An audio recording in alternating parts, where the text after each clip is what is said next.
नोरमा group, जो सोचता है वो करता है। आपके अपने सपनों का आशियाना।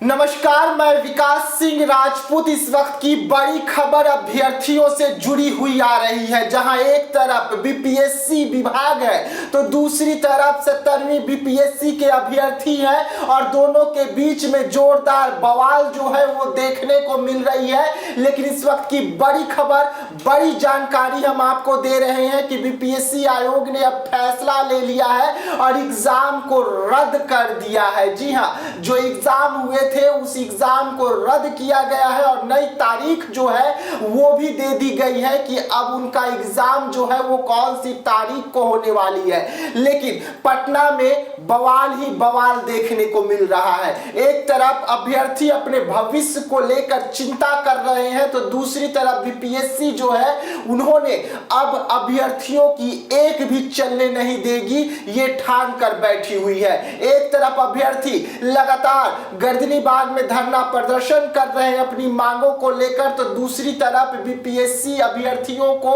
गिरफ्तारी जो है वो की जा रही है।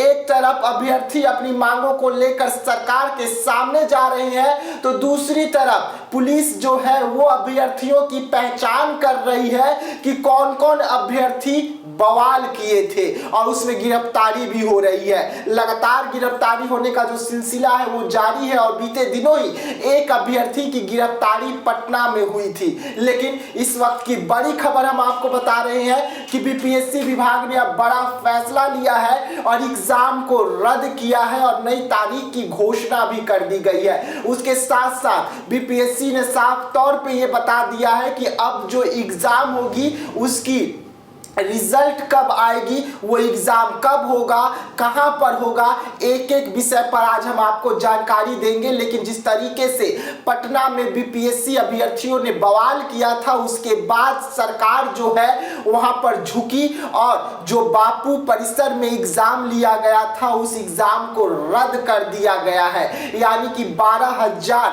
जो अभ्यर्थी थे उनका भविष्य को लेकर जो टेंशन था वो एग्जाम सरकार ने रद्द कर दिया है, बीपीएससी ने रद्द किया है और ये एग्जाम अब 4 जनवरी को होने जा रही है और ये एग्जाम पटना में ही होगी। अलग अलग पटना के क्षेत्रों में अलग अलग सेंटरों पर होगी। लेकिन 12,000 जो छात्र हैं वो लगातार धरना प्रदर्शन कर रहे हैं और मांग कर रहे हैं सरकार से कि सिर्फ एक सेंटर का नहीं बल्कि पूरे बिहार में जो एग्जाम हुए थे उसे रद्द कराया, दोबारा एग्जाम ली जाए। क्योंकि एक नियम के तहत एग्जाम हुआ था, वैसे में एक नियम के तहत ही पूरी एग्जाम को रद्द कराने की मांग को लेकर बीपीएससी अभ्यर्थी जो है वो धरने पर बैठे हुए हैं गर्दनी बाग में और रात दिन एक करके सरकार के खिलाफ जोरदार प्रदर्शन भी कर रहे हैं और सरकार के सामने अपनी मांगों को भी रख रहे हैं। और इसमें विपक्ष के तमाम जो नेता है वो सपोर्ट कर रहे हैं बीपीएससी अभ्यर्थियों का, लगातार उनसे मिलने जा रहे हैं। तेजस्वी यादव हो, मुकेश रोशन हो या जनस्वराज पार्टी हो, तमाम पार्टियों का समर्थन जो है इस वक्त बीपीएससी अभ्यर्थियों को मिल रहा है और लगातार बीपीएससी अभ्यर्थी जो है धरना प्रदर्शन करते हुए नजर आ रहे हैं। लेकिन इस वक्त की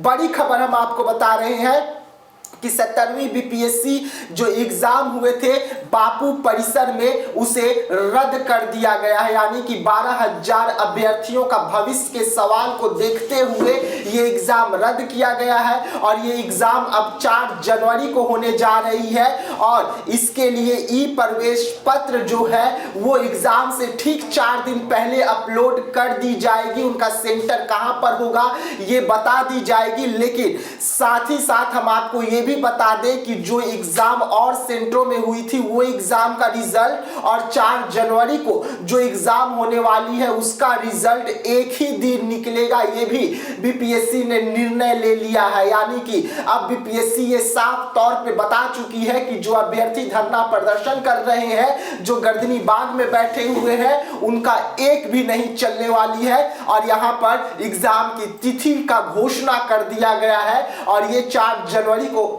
होने वाली है और ये सिर्फ 12,000 अभ्यर्थियों के लिए होगी जो बापू परिसर एग्जाम सेंटर में पहुंचे हुए थे, जहां पर बवाल देखने को मिला था। डीएम साहब के द्वारा अभ्यर्थी को थप्पड़ मारा गया था।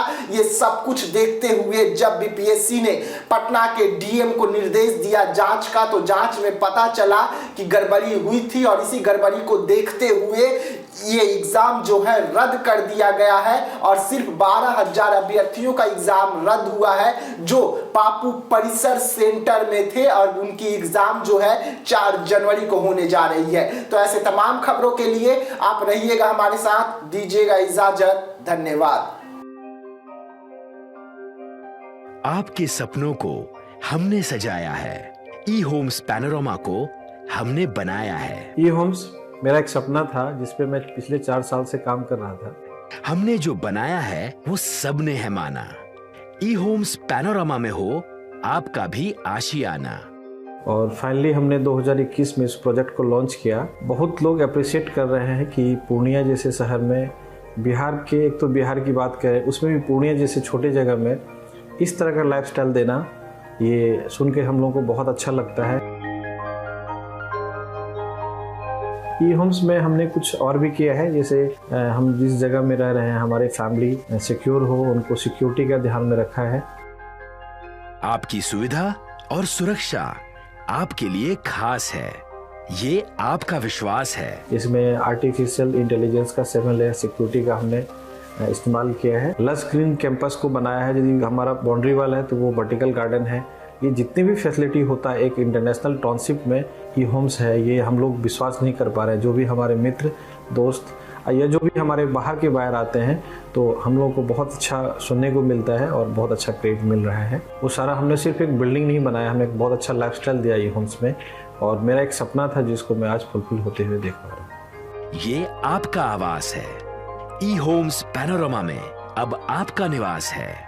ई Homes Panorama, luxurious lifestyle redefined. Panorama group, जो सोचता है वो करता है।